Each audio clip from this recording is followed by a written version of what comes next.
வானொலியில் மாதந்தோறும் பிரதமர் நரேந்திர மோடி ஆற்றும் உரையான மன் கி பாத் நிகழ்ச்சியில் தமிழக பெண்மணி ஒருவரை பற்றி பாராட்டி பேசியிருக்கிறார். அது குறித்து விரிவாக பார்க்கலாம். மதுரை TRO காலனியைச் சேர்ந்தவர் அருள்மொழி. மத்திய அரசின் முத்ரா திட்டம் மூலம் 50,000 ரூபாய் நிதியுதவி பெற்று மார்க்கெட்டிங் தொழில் செய்து வரும் இவரைத்தான் தனது மன் கி பாத் நிகழ்ச்சியில் மோடி பாராட்டியிருக்கிறார். மார்க்கெட்டிங் மூலம் நாட்டின் பல்வேறு பகுதிகளுக்கு பொருட்களை அனுப்பி வந்த அருள்மொழிக்கு பிரதமர் அலுவலகத்தில் இருந்தே ஆர்டர் கிடைத்துள்ளது. அது 2 தெர்மோ பிளாஸ்களுக்கான ஆர்டர். பிளாஸ்குகளை வாங்கி அனுப்பி வைக்கும் போது உடன் ஒரு கடிதத்தையும் அருள்மொழி இணைத்துள்ளார். அதில் தங்களின் முத்ரா திட்டம் மூலம்தான் தனக்கு வாழ்வாதாரம் கிடைத்திருக்கிறது என பிரதமரை பாராட்டி எழுதியிருந்தார் அருள்மொழி.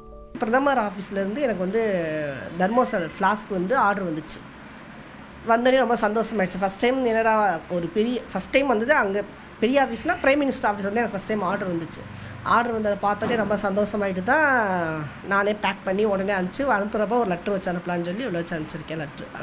லெட்ரு உள்ள வச்சு அனுப்பிச்சேன். ஆக்சுவலாக கடிதத்தில் என்ன எழுதியிருந்தேன்னா, நான் என்னோடய ஊர் உசிலம்பட்டி பக்கத்தில் உள்ள தொட்டப்பநாயக்கனூர். நான் பிறந்தது, வளர்ந்தது, படித்தது எல்லாமே அங்கே தான். கல்யாணம் முடிச்சு கொடுத்து தான் இங்கே வந்தேன். அந்த ஊரில் இருந்த நான் சார் இப்போ ஆன்லைனில் உங்களால் தான் பிஸ்னஸ் பண்ணுறேன். அது சார் பாரத பிரதமர் அறிவித்த முத்ரா திட்டத்தில் லோன் வாங்கி கவர்மெண்ட் அவர் உருவாக்குற வெப்சைட்டுக்கே சரக்கு சப்ளை பண்ணுறதை நினச்சி பெருமைப்பட்டு அதுக்கு நன்றி சொல்லி தான் அவருக்கு லெட்டர் அனுப்பிச்சேன். நான் அந்த பாராட்டு கடிதம் குறித்து பிரதமர் அலுவலகத்தில் இருந்து அருள்மொழியை தொடர்பு கொண்டு விசாரித்துள்ளனர். இந்த நிலையில்தான் கடந்த 25ஆம் தேதி மன் கி பாத் நிகழ்ச்சியில் பிரதமர் மோடி அருள்மொழியை பாராட்டி பேசியிருக்கிறார். அருள்மொழியின் கடிதத்தை குறிப்பிட்டு சுமார் 10 நிமிடம் பேசிய பிரதமர், கிராமத்தைச் சேர்ந்த பெண் ஒருவரால் பிரதமர் அலுவலகத்துடனேயே வணிகம் செய்ய முடிவது அரசின் ஒளிவு மறைவு அற்ற தன்மையை பறைசாற்றுவதாக தெரிவித்தார். ரொம்ப சந்தோஷமாக இருந்துச்சு சார்.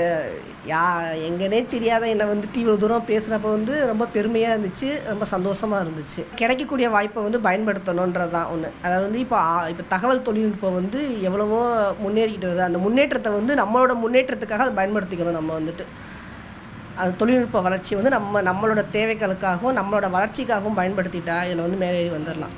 பிரதமரின் இந்த பாராட்டு தன்னை போன்ற பெண்களுக்கு கௌரவம் அளிப்பதாக தெரிவிக்கும் அருள்மொழி, இது தன் வாழ்வில் மறக்க முடியாத நிகழ்வாக அமையும் எனவும் நிகழ்கிறார். தந்தை செய்திகளுக்காக மதுரையில் இருந்து சரவணன்.